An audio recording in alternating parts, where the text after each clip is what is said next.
Hello friends, welcome to my channel Sushant Chesswise. Today we are at the next topic, that is the endgame studies explained, and we are at the 27th position. Today we have got a very interesting case. I would say the position is slightly easy if we identify the pattern over here.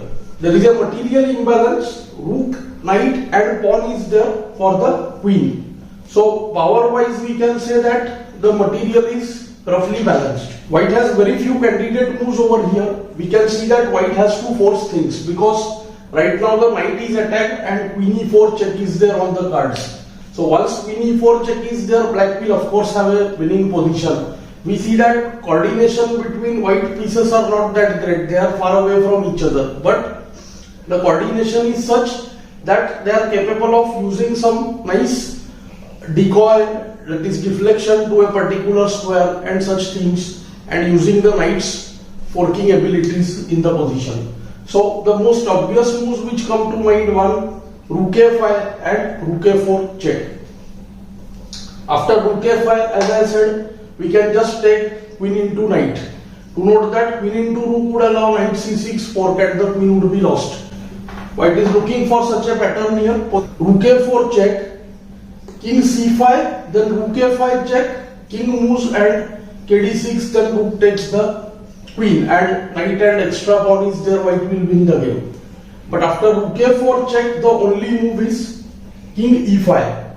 Well, white has to look little further. Let's see, rook a4, ke5, most obvious move rook a5. The move like f4 would allow the king to escape to f6.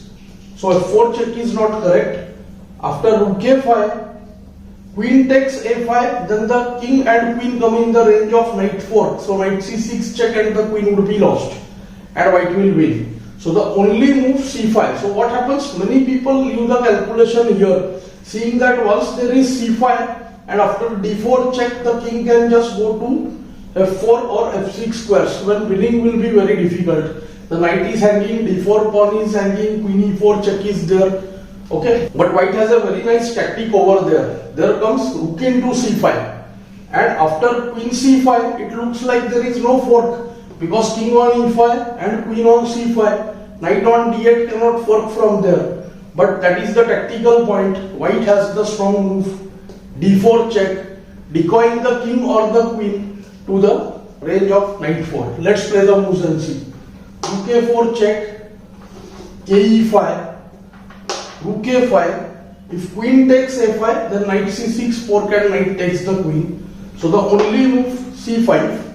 After the move d4 check, king can hide on the f6 square. It's diagonally one square away from the knight, which happens to be an ideal location for the king. We will soon start with some knight endgames. That time I'll be discussing more about it. And here black is good to go. He is winning perhaps. d4 is attacked, knight is attacked, queen e4 check. So after c5, white has rook c5, forcing queen into c5 and the move d4 check. So white returns rook, knight and pawn for queen and pawn. That is rook and knight for queen is traded and white will win with his extra pawn. The final position is very important because after king d4, knight e6 check, kd5, knight c5, kc5, white can win in many ways. ke3, kf3 both work.